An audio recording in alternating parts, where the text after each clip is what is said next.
We're with Moira Gibson, the leader of Surrey Heath Borough Council, and we're at the signing of the military covenant at the Royal Military Academy Sandhurst.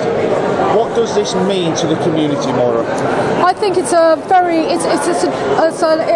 think an expression of our support and our friendship for the military and for the army in Surrey Heath.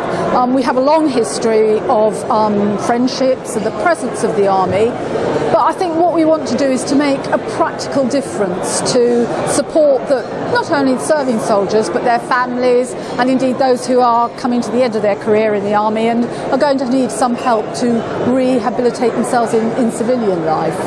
And I think what we're trying to do is not just make this a piece of paper, but actually provide some practical steps and some practical ways that we, not only the council, but health, our business community, the schools, and indeed some of the charities that support the military already and support the army already. And I think that's the key, that we make a practical difference and come up with some ideas about how we can actually help this support. Right, and tomorrow there's actually a workshop about applying some of what you've just been discussing. So how do you think, as the leader of the council and someone who's in touch with the community, how do you think that might be applied?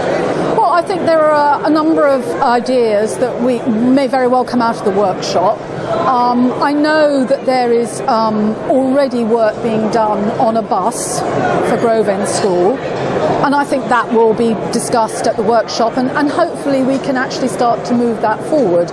It's not ever going to be easy because in quite straitened times nobody's got a lot of money to splash around, but I think that together we ought to be able to do something, and so that may be one idea. There may be other ideas that come out of the workshop that we've never even thought of, and particularly with the army coming along to take part in that, they may say, well, actually we'd quite like the support in this area, and we might not even have considered it. So I'm quite excited about what might actually come out of it and how we can move that forward.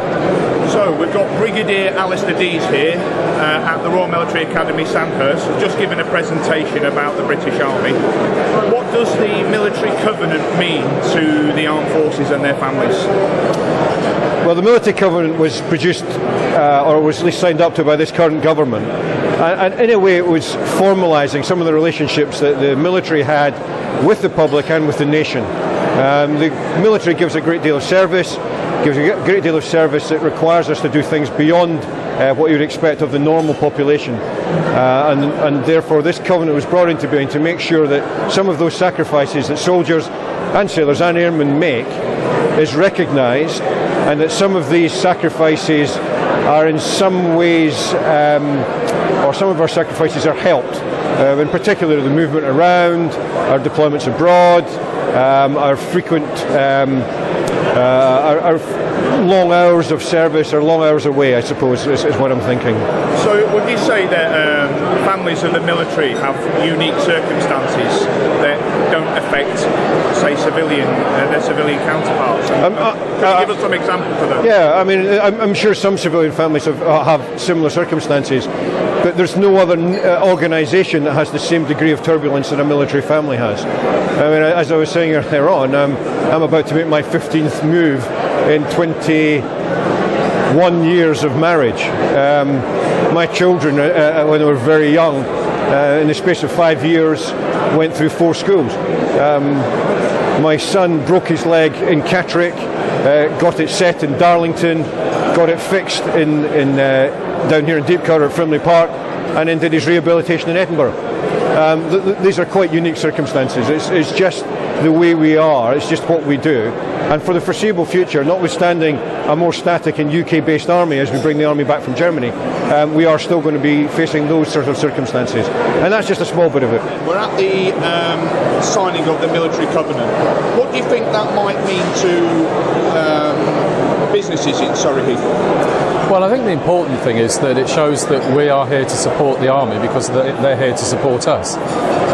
What it means in the sort of long term, hopefully, is that we'll actually get together more with them and see where we can work with them to try and help them to integrate the retiring soldiers into the business community. They're highly trained, plenty of skills that we would like to see in the business, so it's a win-win situation. do you think there's any scope to help perhaps the families of serving military people? Oh, absolutely. I mean, I've already made contacts this evening, and I'm going to be sitting down with one of the commanding officers to discuss how we can better serve their families. Hopefully, come up with some nice little deals with the retailers, discounts, that type of thing. I think it's important that we try and do that for them. Tonight's event, the Royal Military Academy have invited Surrey Heath Borough Council along to receive a presentation from the Army engagement team. What we do is, in essence, tell people about the Army, and then afterwards the aim was to get the Council and the Academy to sign an Armed Forces Community Covenant, which basically is a statement by the Council that they will do things to support military families and personnel who live in the Council area.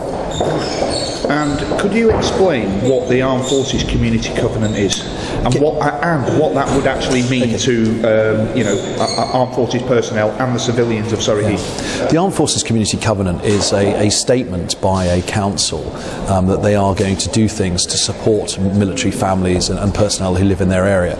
Now, the whole concept behind it is not to give preferential treatment to servicemen and women who live in the area, but to ensure that we get treated fairly and that we don't we're not disadvantaged by the strange way that we live our life and the very peripatetic nature of what we do. So what it is it's actually a statement by the council. They are going to do something concrete to support service personnel who live in the area. Now, this comes with funding. The government have actually put £31 million of money aside over a 10-year period to provide financial support. So this is actually not just a statement of goodwill. This comes with concrete resource, so actually the council can do something that actually shows that they support and actually has benefit for servicemen and their families.